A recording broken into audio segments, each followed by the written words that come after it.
So I want to get a little bit into this discussion that's going on with Zombie Gits and the other people who are talking about this question of, is atheism a religion or not? Now, in some sense, I think the way that it's being addressed, that there's a certain dogma and atheists are practicing something particular, that to me is a bad way to come at it.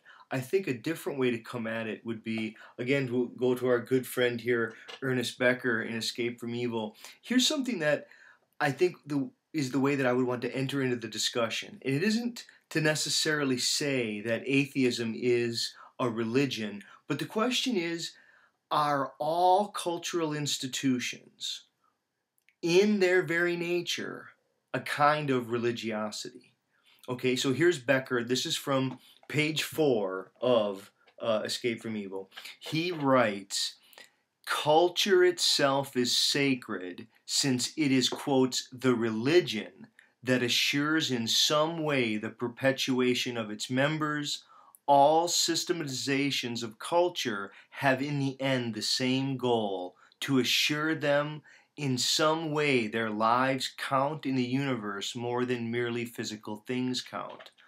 And I think this issue or this question of, now maybe Becker overstates it. Now he puts religion in his scare quotes. Now does he overstate it? Maybe it's an overstatement to say that all cultures are religions. But I think there's something about the idea that culture itself is a vehicle of transcendence, and people become more than themselves. They become more than the flesh and body materiality that one could just look at, with language, with symbols, and with cultural practices that give life and form to those symbols. There is, in, I guess, in a way that, any sport, like if you look at sport heroes, I mean, sports have a kind of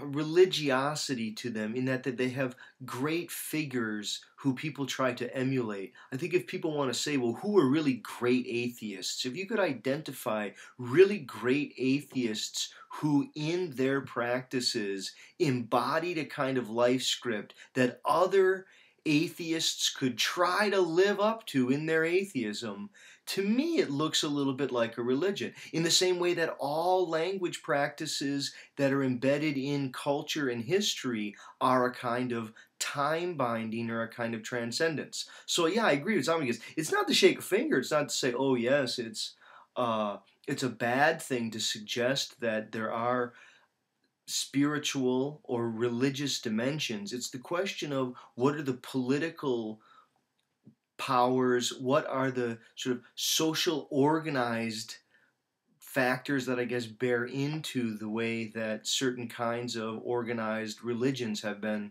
very oppressive or very domineering. I think that's different than the question of,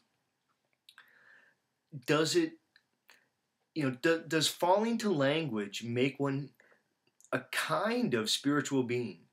Could there be something in acquiring language and falling into history that rips you out of the here and now, of the kind of animal bodily self that you have? Now, you're never released from the bodily self. I mean, you need that bodily ground, the materiality, the neurophysiology, but it's more than that. There is a historicity to thought. There is an ongoing transgenerational, I guess we're in a kind of ship. It's language is a kind of ship that carries many generations, and it has I guess a feeling for religiosity for many people, because there does seem to be something sacred. A name is something that outlives the person, or at least potentially outlives that person. At any rate, I thought those would be some things I'd throw into that. Thanks.